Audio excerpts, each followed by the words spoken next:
台南为了宣示朝向永续农业的行动力，同时进一步让大家了解台南这片土地400年来发展。农业局特别伫小农文化园区推出穿越剧场，虽然是短短6分钟，不过沉浸式的体验却是用上新的体感数位科技来呈现，做回来感受环境伫100年之间的变化，相当特别。为了邀请民众有机会拢来，市府嘛盛大举办记者会来宣传，用导演的字榜宣布展览正式开始。2、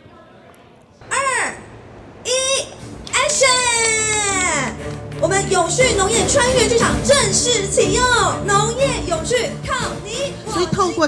过农业的一个底蕴的发展，我们可以融合在这样子的一个庆典的活动中，去让大家看到农业的多功能的价值、自然的一个产线，还有过往农业底蕴的一个发展，以及农业在支持整个社会跟城市进步的一个功能。透过这样子一个穿越的一个沉浸式的一个这样科技连接的部分，我想可以除了活化我们这样一个园区的一个功能之外，也可以让我们在更多的缅怀我们过往农业在整个社会进步所扮演的重要的角色洋溢四周，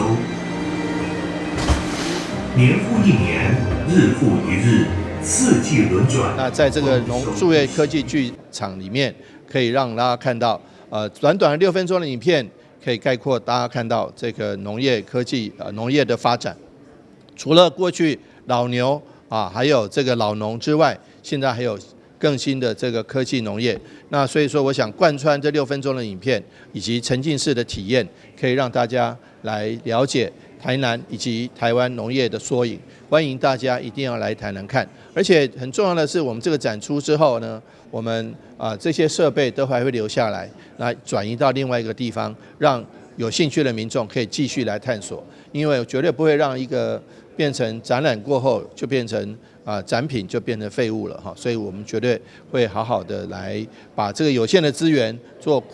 无限的利用。暑假要去倒位，有机会来台南体验400年来农业发展，了解过去、现在到未来农业历程，相信嘛是一种真好的文化教育，进一步唤起大家用实际行动来保护咱的环境。台南新闻阮籍何乔邦采访报道。